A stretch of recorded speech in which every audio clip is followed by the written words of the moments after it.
Okay, fantastic. Thank you so much for being with us, Jamie. We really appreciate it. Your willingness to, share your career experiences and your educational experiences. So, without further ado, I'm going to hand it over to Emma, who has a couple of questions for you.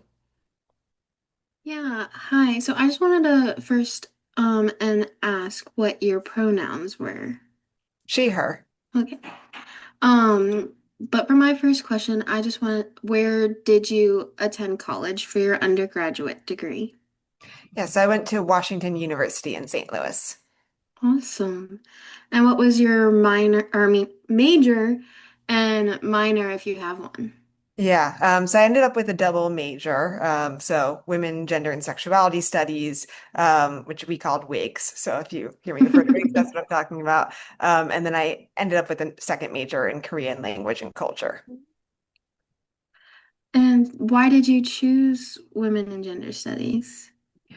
Yeah, it's something I kind of knew in my heart I wanted to do since, earlier out in high school. This was the days of Tumblr, and so that's really where I started to learn about how what was going on in the world when it came to LGBT rights and women's rights and where we were at that time, and kind of queer history, feminist history, how power and privilege all worked. And I was like, this is really interesting to me. I think maybe this is what I want to do. But I was still nervous at that time of like, that doesn't really seem like it has a clear career path. Like, what will people think? What will my family think if I say this is something that I want to do?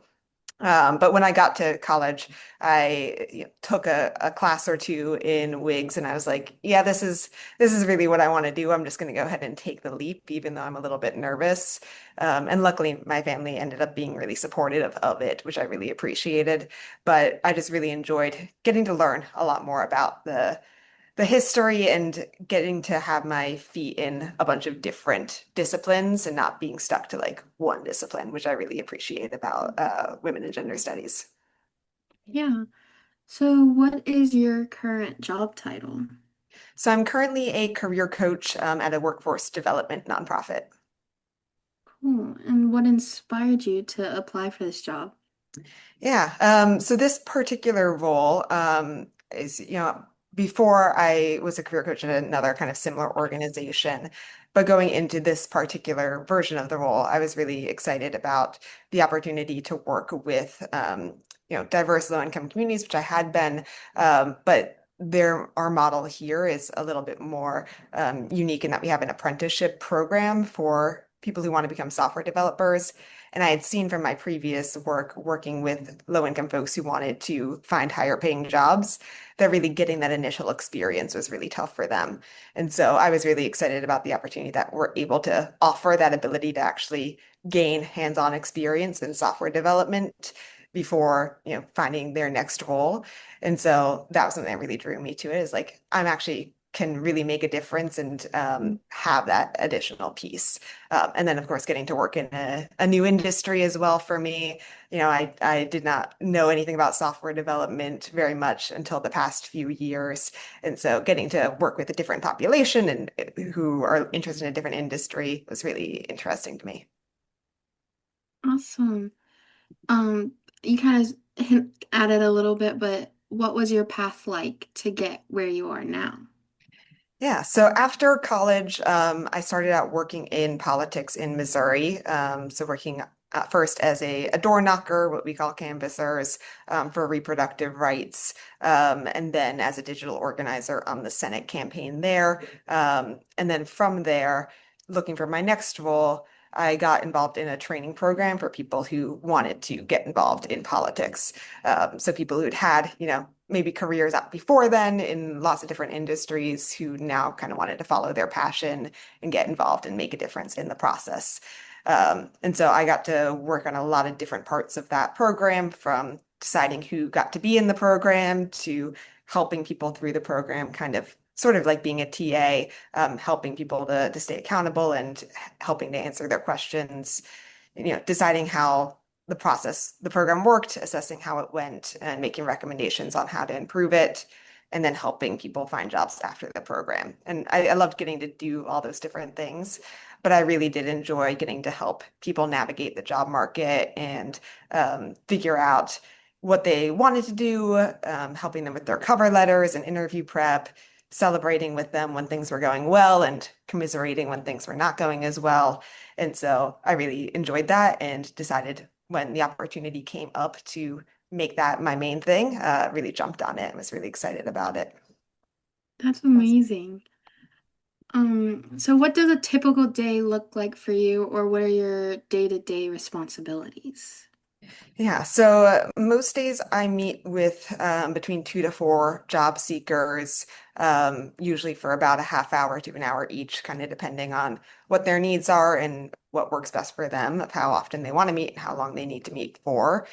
So I'll check in with them about how their job search is going. We'll talk through whatever their most pressing issue is at that time.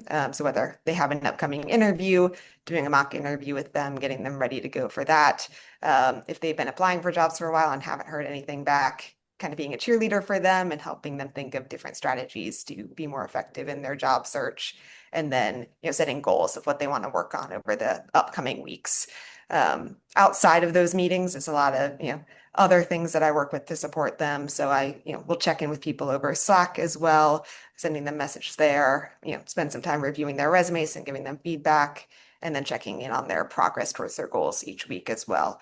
And then I usually have a couple other things that I might be working on. So like right now I'm working on a training for the whole group on self-care and time management in their job search. Nice.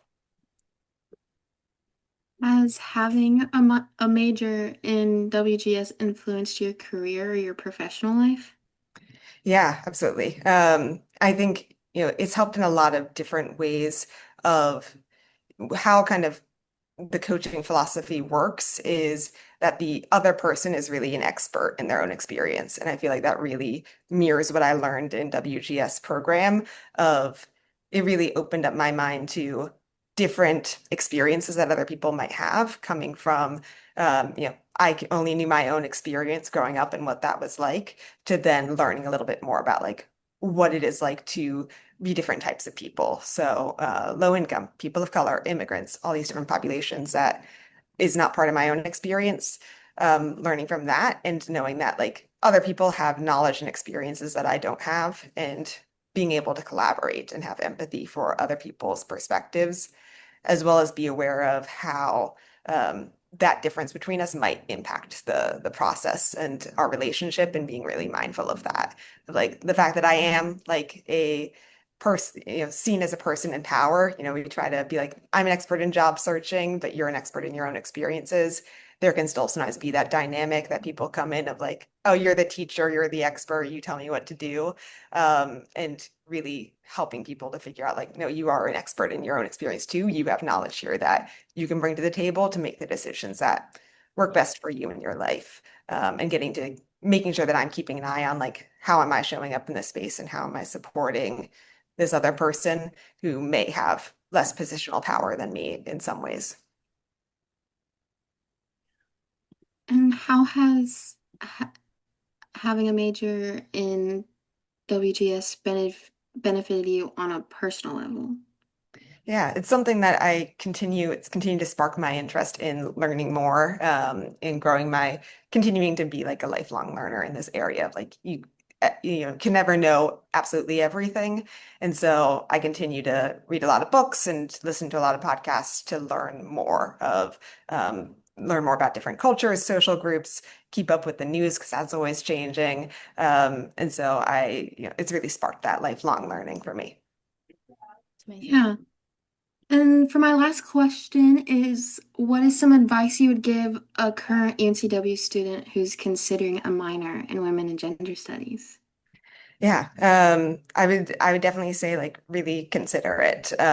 It's ultimately your career and your path. And I would say it's better to pick an uncertain path that you are really excited about, that could turn out in a way that you'd be really excited about, than to pick a path that has a little bit more certainty, but that certainty is not something you want, not an outcome you would want. So you may hear from other people, or even from yourself that you're not sure whether it would be a smart move for your career, especially a lot of other majors have kind of a clear job associated with them. So like if you get a degree in nursing, you're probably going to become a nurse. Same with like software development. And that can kind of help assuage a lot of nerves and feel like, okay, I have kind of a certain thing lined up. For WGS, there isn't that one certain job that is lined up, and that can be kind of scary. But I think if, the last few years have shown us anything, is that nothing is for certain, and we don't know what the job market's going to look like in a few years for really anybody. And so I think the benefit of a degree like WGS is that it can help you to be comfortable with that uncertainty and give you the baseline to be successful in a lot of different fields. And being comfortable with that uncertainty will really serve you well in your career. And so it's better to pick a major that just feels right for you, even if you're not sure right now where it will lead, than to pick one that you're not really interested in just because you think it will get you a job, because that's not for certain. And even if you do get a job, if it's not a job you want, you won't be better off in the end. So that would be my advice. That's amazing advice. Thank you so much.